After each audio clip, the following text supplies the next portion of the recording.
ሁለት ስልክ እንዲኖራችሁ ተጨማሪ መግዛት አይጠበቅባችሁ፣ ምክንያቱም ያላችሁ እንደ ሁለት መጠቀም ስለምትችሉ። ዱዋል ሲስተም ፊውቸር ይባላል። የስልካችሁ ሲስተም ሲቲንግ ውስጥ ታገኙታላችሁ። ይህ ፊውቸር የሚያደርገው ምንድነው? ሁለተኛ ሲስተም ኢንቫይሮንመንት ክሬት እንድታደርጉና የራሱ ፓስወርድ እንድትሰጡት ያደርጋል። በዚህም ሁሌም ስልካችሁን በምትከፍቱ ሰዓት የሚሰጡትን ፓስወርድ በመጠቀም ወደ ተለያየ ሁለት ሲስተም ይወስዳቸዋል ማለት ነው። ሁለቱ ሲስተሞች ላይ ያሉት ዳታ ሙሉ በሙሉ አይዞሌትድ የሆነና ኢንክሪፕትድ የሆነ ነው። ለዚያም አንደኛው ሲስተም ላይ ሆናችሁ ሁለተኛው ላይ ያሉትን ዳታዎች አክሰስ ማድረግ አትችሉም። ይህን እንዴት እንደምታደርጉ አሳያችኋለሁ።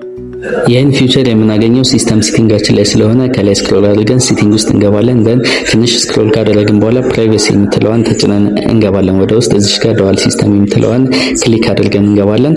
ሁለተኛ ሲስተማችን ላይ ያለው ዳታ ሙሉ በሙሉ አይዞሌትድ እና ኢንክሪፕትድ የሆነ ነው። ዘን ክሬት ሰከንድ ሲስተም የሚለውን ነካለን። እዚህ ጋር ሰከንድ ሲስተማችን ሬዲ ሆኗል ይለናል። ኮንቲኒው እንላለን። ፓስወርድ ሴት እንድናደርግ ይጠይቀናል። ተመሳሳይ ፓስወርድ ታይፕ የምንጠቀም ከሆነ ጥሩ ኢንተራክሽን ይኖራል በሁለቱ ሲስተሞች መካከል። እዚህ ጋር ያጠቆረው ለሴኩሪቲ በሚል ነው።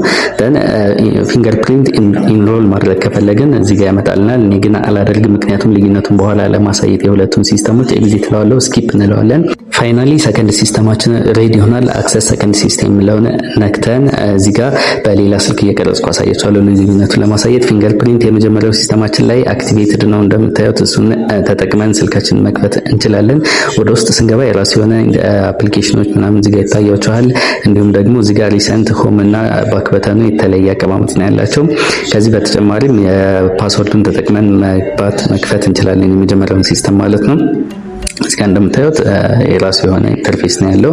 ደን ሁለተኛ ሲስተማችንን ለመክፈት የራሱን ፓስወርድ መጠቀም ነው የሚጠበቅብን። ሁለተኛ ላይ ሴት ያደረግነውን ፓስወርድ እንጠቀማለን። እሱ ተጠቅመን በምንከፍት ሰዓት እንደምታዩት የራሱ የሆነ ኢንተርፌስ ያመጣለታል።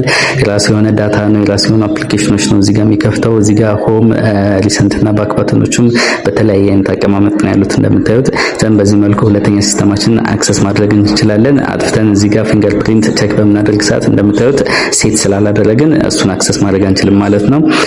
ወደ መጀመሪያው ሲስተምን ለመመለስ የራሱን የመጀመሪያውን ፓስወርድ መጠቀም ነው የሚጠበቅብን። እሱን ተጠቅመን በምንከፍት ሰዓት ያመጣልናል። ሁለቱ ሲስተሞች ላይ ያለው ዳታ ሙሉ በሙሉ የተለያየ ነው።